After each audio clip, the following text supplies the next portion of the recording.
베풀어 주실 줄로 믿습니다. 바로 지난주는 또 다른 연도였고 오늘은 또 다른 연도입니다. 새해가 밝았습니다. 우리 주위에 계신 분들 한번 이렇게 인사 나누도록 하겠습니다.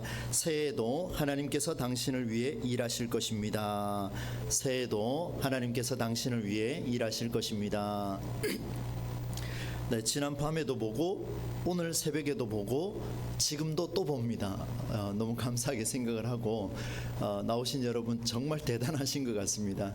저는 설교 준비도 하고 또 하루의 시간을 보내긴 했었는데 오후에 잠시 오늘 수요일인 걸 잠깐 잊었던 그 순간이 있었습니다. 계속해서 이제 말씀 준비에 이제 이렇게 살아가다 보니까 조금 그런 증상이 있었던 것 같습니다. 오늘 수요일 첫 번째 저녁 기도회를 드리게 되는데 오늘 아침에 우리가 나누었던 그 송구영신 예배 말씀을 잠깐 한번 보도록 하겠습니다.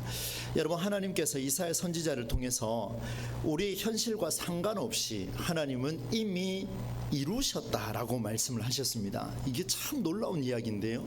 하나님이 이미 우리에게 우리가 원하든 원하지 않은 상관없이 하나님은 하나님의 계획 속에서 이미 이루셨다라고 그 말씀을 주셨고, 또 한 가지는 앞으로 이루실 거라는 기대감을 우리에게 불어넣어 주셨습니다. 그러니 이미 이루셨고 앞으로 이루실 것이라고 하는 이 상반되는 이야기 속에 이 두 가지가 우리에게 말씀으로 가슴에 새겨지려고 하면은 이전 일을 기억하거나 옛날 일을 생각하지 말라라는 이 말씀이 우리에게 적용이 돼야 된다라는 것을 오늘 새벽에 밤이죠. 그 말씀 우리에게 주셨습니다. 여러분, 기억에 함몰되어 버리면 이미 이루셨다라는 그 말이 이해할 수가 없습니다.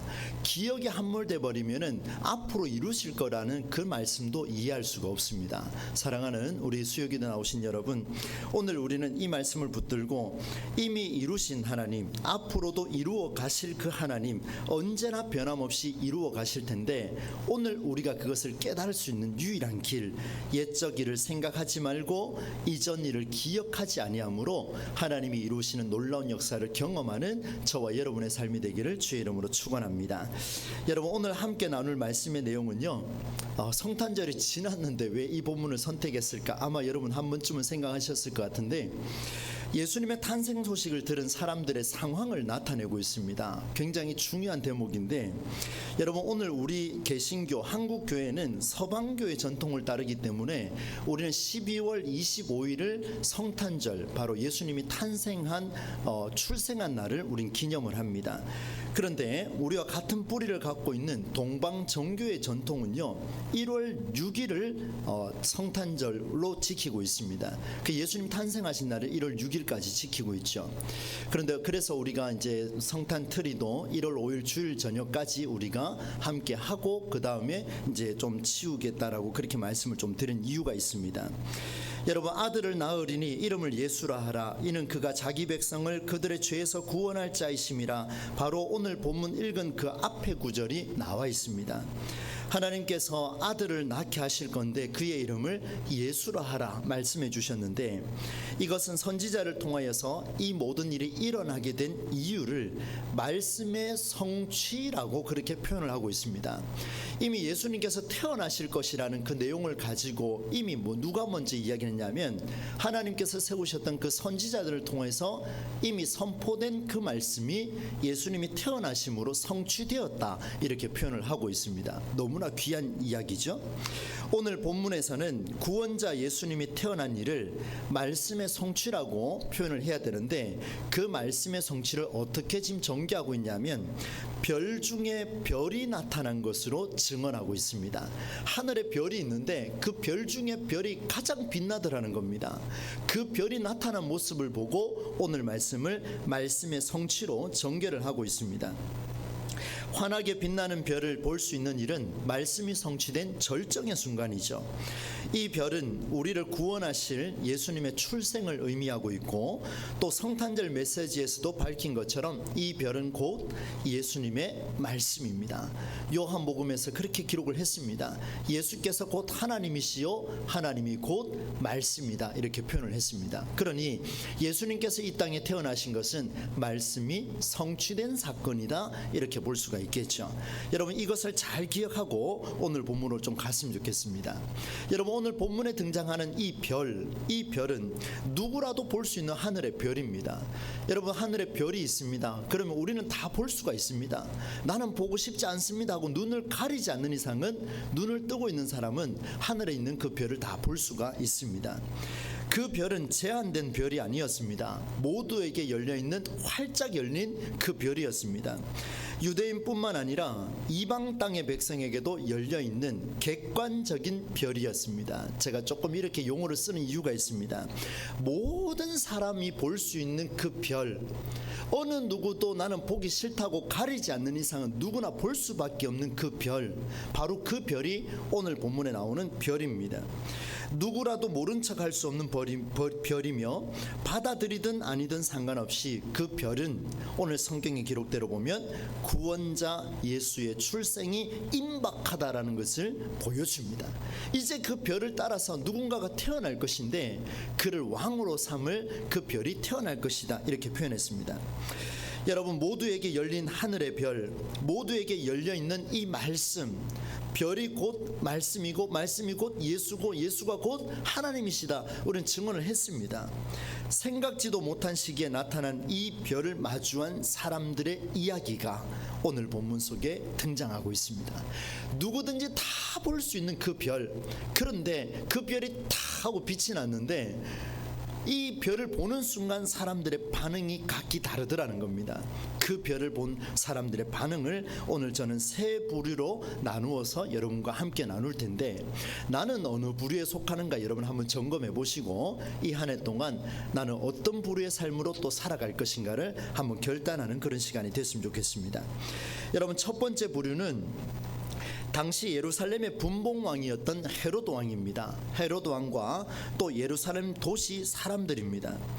이들은 평소처럼 일상을 살아가고 있었습니다. 변함없었습니다. 작년이든 올해든 상관없이 평소처럼 이렇게 일상을 살아가고 있었습니다. 그런데 어느 날 동방의 박사 세 사람이 예루살렘에 왔다라는 소식을 듣고 헤롯 왕과 예루살렘 사람들이 소동을 하게 됩니다.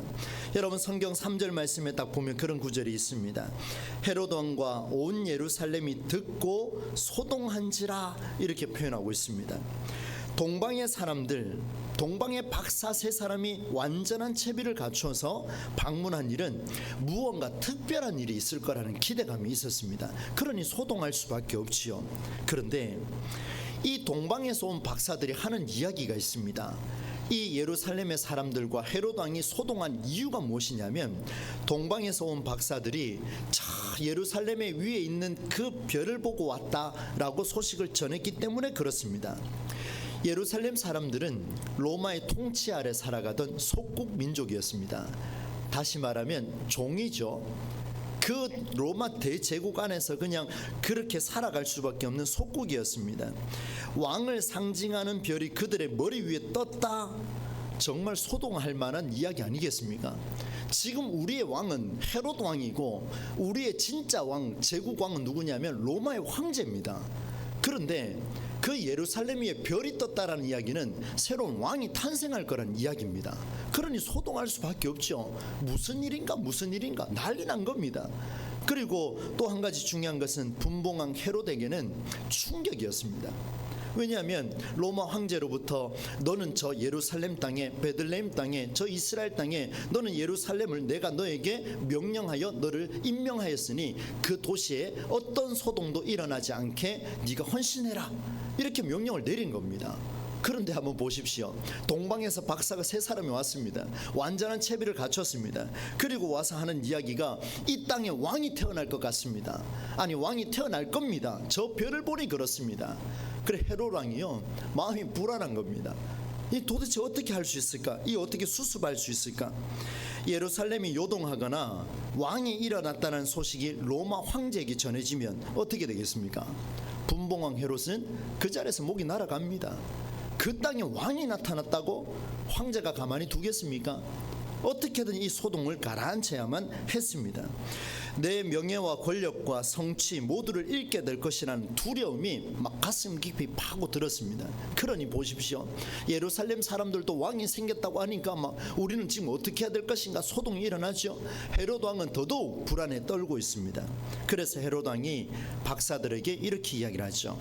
당신들이 길을 가다가 그 별이 멈추는 곳에 아기가 있거든. 그 위치를 돌아오는 길에 우리에게 알려주십시오. 나에게 알려달라. 이렇게 요청했습니다. 그런데 결국 어떻게 됩니까? 그 길로 돌아오지 않고 다른 길로 가버립니다.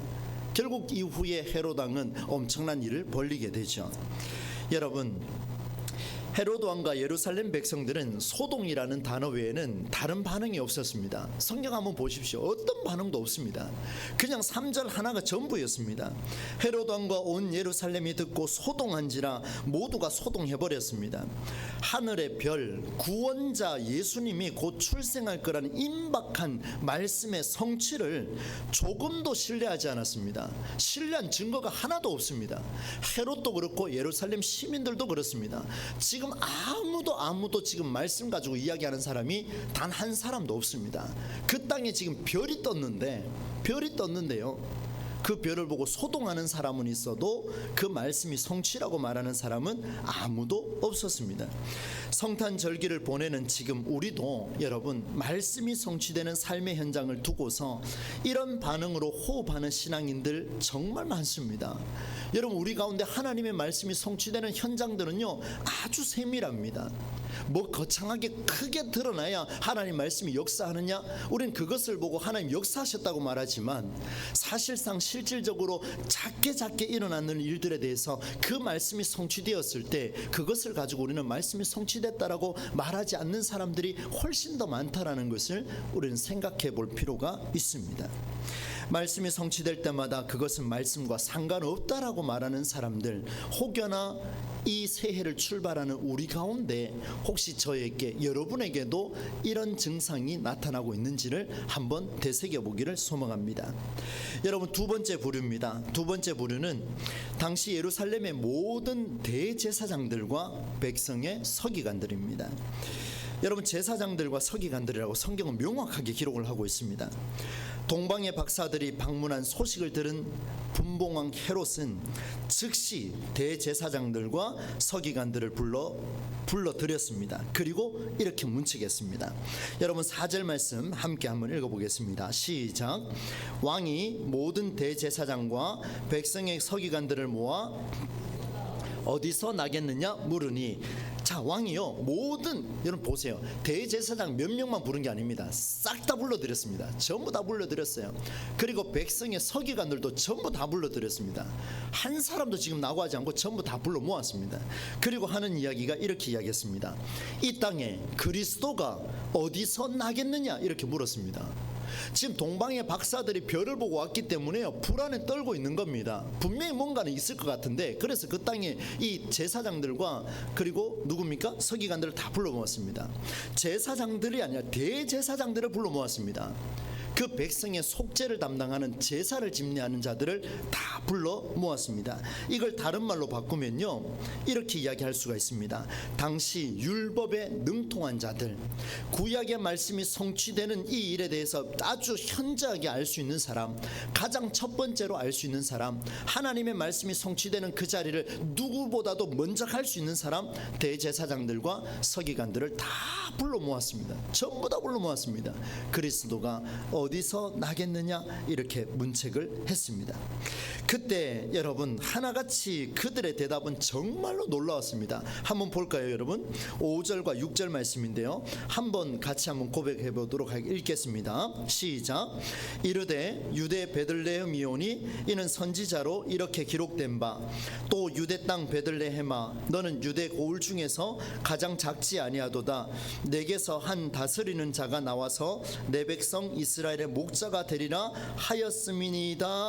아멘. 이 말씀은요 미가서 5장 2절 말씀을 지금 이 대제사장들과 서기관들이 가져온 겁니다. 인용한 거예요. 이 말을 바꿔서 이야기하면 그리스도가 어디서 나겠느냐 물은 그 대답에 이 베들레헴 땅에서 왕이 태어날 것입니다. 여러분 한번 보십시오. 말씀으로 지금 보여줬습니다. 굉장하지 않습니까? 그 말씀을 인용하여 한결같이 똑같은 대답을 했습니다. 여러분, 그들이 답변한 대로 대제사장들과 서기관들은 구약 성경에 능통한 자들이었습니다. 율법에 능통한 자들이요, 암송하지요, 읽지요, 필사하지요. 그 성경을 끊임없이 묵상하던 자들이었습니다. 헤롯이 그들 모두를 불러들인 점을 볼 때에 종교 지도자들 하나도 빠짐없이 미가서 5장 2절 말씀을 모두가 인지하고 있었다라는 것을 보여줍니다. 한 번 더 말씀을 드립니다. 모든 대제사장들과 서기관들을 불러 모았습니다. 오늘 우리처럼 오늘의 수많은 목회자들과 소위 성경을 안다라고 하는 사람 전부 다 불러 모았는데 그들이 똑같은 대답을 합니다. 미가서 5장 2절의 말씀처럼 하나님이 구약 율법을 통해서 베들레헴 땅에 그곳에 왕이 태어날 것이다, 이렇게 성경이 증언했습니다 라고 당당하게 이야기를 했습니다. 참 신기하죠. 그런데 정말 이상한 점이 있습니다. 저는 앞서 3절 말씀에 이 말씀을 드렸습니다. 3절 말씀을 다시 한번 보시면 헤롯 왕과 온 예루살렘이 듣고, 마지막에 5글자로 뭐라고 되어 있습니까? 소동한지라. 소동한지라. 헤롯 왕과 온 예루살렘이 듣고, 헤롯 왕은 뺍시다, 로마의 그 분봉왕이니까요, 빼더라도 온 예루살렘이 듣고 지금 소동하고 있는 상황입니다. 이것이 무슨 이유인가? 저 별이 무엇인가? 도대체 무슨 일이 일어나고 있는가? 이 일이 일어났을 때 여러분, 율법을 잘 알던 그 대제사장들과 서기관들 모두가 정작 율법이 성취되는 길에서는 그것이 말씀이 성취되는 일인지를 몰랐다라는 것을 증언해 주고 있습니다. 굉장히 충격적인 이야기예요. 단순히 실수일까요? 헤롯이 두려워서일까요? 여러분, 율법을 연구하는 자들로서 참으로 부끄러운 일이 아닐 수가 없습니다. 한번 보세요. 그렇게 사람들이 소동하고 있으면 대제사장들과 서기관들이 당당하게 나가서 이것은 하나님께서 구약 성경을 통하여 우리에게 보내주실 구원자 메시아가 탄생하겠다라고 하는 하나님이 보내주신 별이야 라고 선포해야 되는 거 아닙니까? 헤롯 왕이 부르기 전에 선포해야죠. 그렇게 율법에 목숨을 거는 자들이라면. 그런데 어느 누구도 나서서 그 이야기를 하지 않았습니다. 소위 신앙이 있다 하는 자들, 오랜 세월 동안 신앙이 깊은 자들, 저와 같은 목사와 같은 자들, 율법을 알고 있는 잘 배운 장로와 권사와 집사와 모든 성도들, 한국 교회가 한결같이 거기에 대해서 증명해내지 못하고 있더라는 거예요. 가슴이 찢어질 일 아닙니까? 성탄절을 수없이 보내지만, 내 나이만큼 보내고 있지만 아직도 말씀이 성취되는 일에 대해서 우리는 증언해내지 못하고 있는 게 어쩌면 우리의 현실은 아닌가? 여러분, 이 말씀을 통해서 우리에게 보여줍니다. 대제사장들과 서기관들처럼 우리의 신앙생활에도 이런 부류가 너무나 많습니다. 예배 시간을 채워가며 율법을 듣고 배우며 나이가 많아 아는 것처럼 그렇게 살아가고 있지만, 저와 같이 목회 훈련을 받으며 잘 아는 것처럼 그렇게 말하지만, 정작 말씀이 성취되어가는 그 사소한 작은 부분들을 두고서는 그것이 말씀의 성취가 아니다. 여러분, 별이 뜬 것은요, 이 세상을 바꾸는 별이었습니다. 그런데 그들은 너무나 사소하게 생각하고 말았습니다. 머리로만 알고 믿음의 고백이라고 생각하고 멍하게 있다가 이는 말씀의 성취가 아니라 백성의 소동이라고 말하는 일들, 어쩌면 한번 이들의 모습이 아닌가, 우리의 모습은 아닌가 한번 보십시오. 지금 예수님께서 오셔서 우리 가운데 일하고 계시는데 우리는 그것을 보고 소동한다라고 말하는 사람은 없는 것은 아닌가, 우리가 되돌아볼 시간이라 생각합니다. 말씀과 상관없는 자기 인생을 살아가는 자들입니다. 말씀을 이용하는 자들입니다. 말씀을 이용하여 자기 배를 불리는 도구로 삼는 자들입니다. 저와 같은 자들이 아니겠습니까? 저는 이 부류가 어쩌면 저의 모습은 아닌가, 오늘 다시 한번 새해를 출발하며 이 모습에서 한번 벗어나야 되겠다라는 그런 생각을 하게 됩니다. 사랑하는 여러분, 여러분께서는 신앙생활을 오래 해오셨습니다. 우리 동부제일교회를 끊임없이 섬기며 피와 땀과 물질과 시간과 모든 것을 쏟아 부으셨습니다. 그런데 여러분, 말씀이 성취되는 자리를 찾으셨습니까?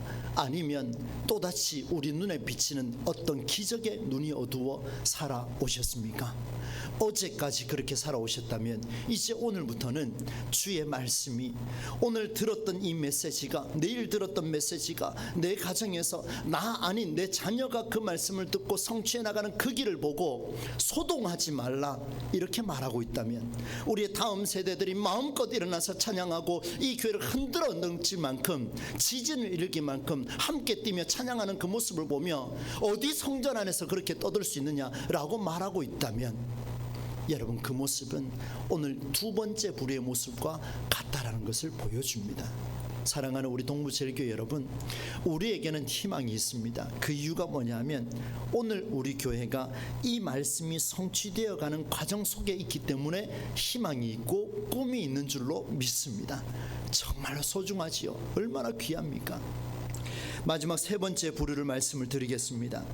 유대 베들레헴 땅에 떠오른 별을 보고 이방인임에도 불구하고 그 땅을 향해 찾아온 동방의 박사들입니다.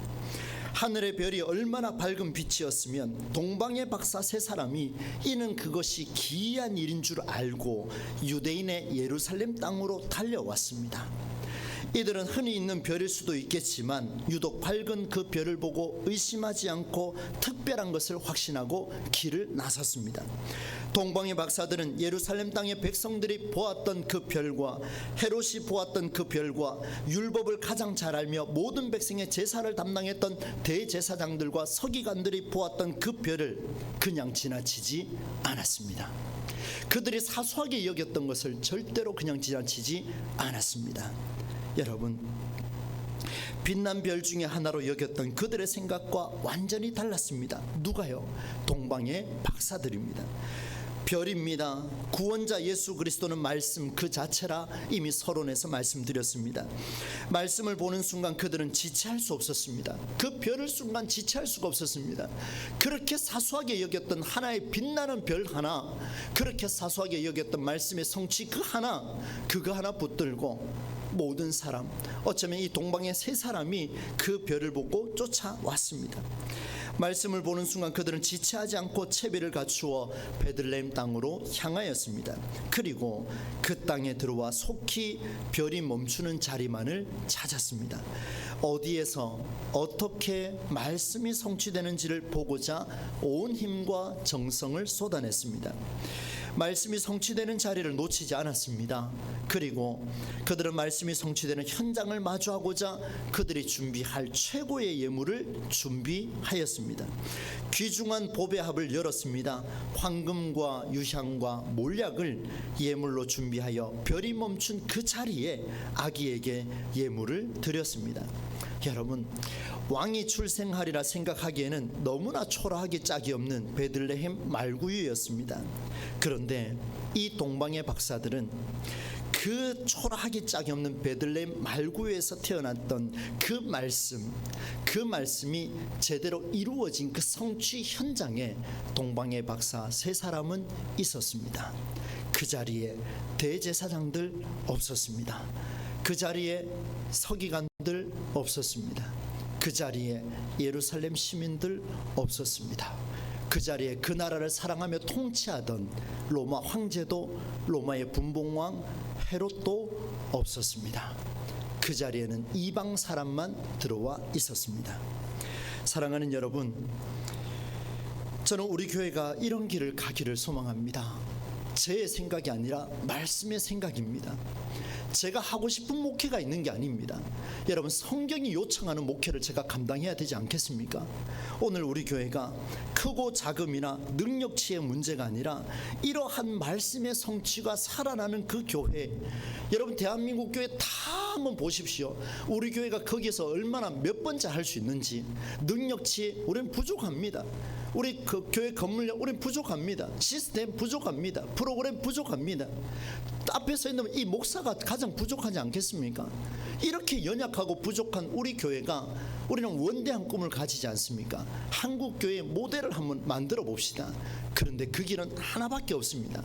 여러분, 모든 사람들이 외면했던 그 별, 동방의 박사 세 사람은 그 별을 인정하고 그 별 앞에 엎드렸습니다.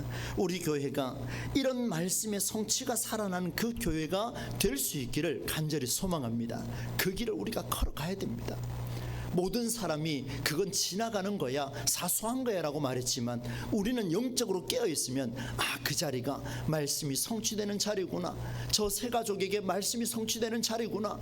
어떤 사람이 들어와서 나는 이런 헌신을 하고 싶습니다. 그것을 보고 당신은 몇 년 동안 헌신했느냐, 당신은 어느 교회에서 왔느냐, 당신은 직분이 무엇이냐, 이렇게 묻는 게 아니라 그 모습을 바라보며 하나님의 말씀이 우리 교회를 통해서 이 영혼을 품는구나. 다른 교회에서 상처받고 왔지만 우리 교회 와서는, 우리 교회에서는 마음이 녹아지는구나. 우리 많은 사역자들이 다른 교회에서 힘들어서 돌아왔다 할지라도 우리 교회 오면 마음이 평안해지고, 마음이 살아나고, 말씀이 살아나고, 능력이 살아나고, 성령으로 충만해지는 그런 교회, 그게 바로 우리 동부제일교회가 되어야 하지 않겠습니까? 여러분, 새해 첫날입니다. 원대한 꿈을 다시 한번 선포합니다. 우리 교회가 가야 할 길이 바로 이 길입니다. 여러분, 예수님이 오신 이유가 무엇입니까? 대제사장들, 서기관들, 헤로드 왕, 예루살렘 도시 시민들 모두를 위해서 오셨습니다. 그러나 그들 모두는 예수님을 외면했습니다. 당당하게 외면했습니다. 성전을 갖춘 자들이 외면했습니다. 신앙생활을 오래 한 자들이 외면해 버렸습니다. 그러나 성전에서 예배할 줄도 모르던 동방의 박사 세 사람은 그곳에 가서 예배하는 놀라운 은혜가 있었습니다. 말씀이 성취되는 순간은 여러분, 때와 시기와 장소가 중요하지 않습니다. 저는 우리 교회의 모든 형식이 말씀이 살아나는 그 일에 집중하는 형식이 되었으면 좋겠습니다. 말씀이 살아나지 않는데도 불구하고 형식을 강조하는 그런 교회, 여러분 장담합니다. 아니, 선포합니다. 여러분, 우리 한국교회 미래와 같습니다. 안타까운 일 아니겠습니까? 남녀를 구분하지도 않았습니다. 어느 땅인지도 살피지 않았습니다. 저는 우리 교회가 이번에 1차 개편을 하면서 우리 서리집사로 계신 분들도 부장으로 임명해버렸습니다. 어느 교회에서도 상상할 수 없는 그런 도전적인 이야기를 제가 펼쳤습니다. 그런데 놀라운 사실은요, 우리 당회원들, 우리 장로님들이 그걸 허락을 했습니다. 얼마나 감사합니까? 그래서 우리 교회가 희망이 있는 겁니다. 여러분, 남자만 장로합니까? 그런 교회는 이제 희망이 없습니다. 여성들도 일어나야 됩니다. 아이들도 일어나고, 우리 어르신들도 일어나고, 모든 사람이 일어나서 함께 말씀에 응답하는 자들이 있는 그런 교회가 앞으로 희망이 있지, 모델이 될 수 있지, 다른 어떤 것도 모델은 될 수가 없습니다. 그래서 우리 교회는 오로지 말씀의 성취를 위해서 걸어가야 할 것입니다. 모든 초점은 별이 멈춘 일이었고, 그 별이 멈춘 자리에 아기가 태어난 일이었습니다. 이는 곧 말씀이 성취된 자리라는 사실을 성경은 우리에게 증언하고 있습니다. 그래서 그들은 매우 크게 기뻐하였다 표현하고 있습니다. 여러분, 10절을 한번 보십시오. 그들이 별을 보고 매우 크게 기뻐하더라. 그리고 11절 말씀에 또 이런 게 기록을 되어 있죠. 집에 들어가 아기와 그의 어머니 마리아가 함께 있는 그것을 보고 엎드려 아기께 경배하고 보배합을 열어서 황금과 유향과 몰약을 예물로 드리니라. 말씀이 성취되는 자리에 갔을 때에 귀중한 보배합의 가치가 있는 겁니다. 말씀이 성취되지 않는 그 자리에 가서 내 아무리 1,000만 원 1억씩 헌금한다 할지라도 그것은 능력이 되지가 않습니다. 우리는 정확하게 알아야 할 것입니다. 하나님께서 우리에게 새해 첫날부터 굉장히 도전적인 말씀을 주셨습니다. 동방의 박사들은 귀중한 보배합을 열었고 자신의 가장 귀한 것을 온전하게 주님께 드렸습니다. 그 이유는 말씀이 성취된 자리를 눈앞에서 목도했기 때문에 그렇습니다. 얼마나 감격했겠습니까? 이제 말씀을 맺으려 합니다. 사랑하는 성도 여러분, 성탄의 절기를 보내는 시기에 새해 첫날을 보내는 이 저녁 시간에 우리의 신앙을 한번 점검해 보시고 이제 우리가 가야 할 교회의 방향을 한번 세워 보시기를 바랍니다. 세 가지를 이렇게 정리하겠습니다. 제가 각각 물음표를 다 달았습니다. 한번 들어보십시오. 첫 번째 유형은 우리는 주님께서 베푸신 말씀, 바로 성경의 정신이 선포될 때마다 헤롯 왕과 예루살렘 백성들처럼 살고 있지는 않은가? 말씀의 성취와 상관없이 그저 소동에만 관심을 보이는 자들은 아닌가? 내 것을 잃을지 두려워하는 자들은 아닌가? 바로 이 첫 번째 부류입니다. 두 번째 부류는 대제사장들과 서기관들처럼 모두가 주의 말씀이 성취되는 현장을 보여주셨음에도 불구하고 관심도 없는 그런 자들은 아닌가? 많이 듣고 암송한들 무슨 소용이 있겠는가? 실제로 말씀이 성취되는 현장, 별이 베들레헴 땅 위에 떴음에도 불구하고 그것이 구약 율법의 성취라고 말도 하면서도 답변했지 않습니까? 말도 했습니다. 이것이 구약의 선지자가 말한 일입니다 라고 답변도 했습니다. 그렇게 말하면서도 직접 나서서 누구 하나 말씀의 성취라고 말하지 않는 그런 종교인으로서 살아가는 것은 아닌가? 우리에게 물어야 할 것입니다. 그리고 마지막 세 번째, 주의 말씀이 성취되는 그 자리, 별이 어디에서 어떻게 멈추며 그곳에서 무슨 일이 일어날지를 기대하며 준비하는 자들인가? 아무도 인정하지 않던 베들레헴 땅 말구유의 그 위에 별이 멈춰버렸습니다. 초라한 말구유에서 출생하는 것을 보고도 말씀의 성취라고 말할 수 있는 그런 용기 있는 자들이 우리의 모습인가? 말씀의 성취 현장에서 기뻐할 수 있는 자들인가? 여러분, 우리에게 이런 세 가지 유형의 질문을 던져주셨습니다. 오늘 우리가 첫 번째, 두 번째 유형이 아니라 세 번째 부류의 사람들로 우리는 신앙을 점검하셔서 하나님께서 허락하신 그 작고 작은 말씀의 성취 자리랄지라도 인류를 바꾸어가는 역사의 현장 속에 우리의 고백과 우리의 응답이 일어나기를 소망합니다. 그리하여 우리 동부제일교회가 저와 여러분의 삶의 그 작은 헌신들을 통하여서 말씀이 성취되며 하나님의 역사가 우리 교회를 통해서 이 전체를 이끌어간다는 그 놀라운 역사 현장을 우리 눈앞으로 목도할 수 있는 저와 여러분의 삶이 되실 수 있기를 주님의 이름으로 간절히 축원합니다. 함께 찬송가 120장 함께 주신 말씀 생각하며 고백하도록 하겠습니다. 120장입니다.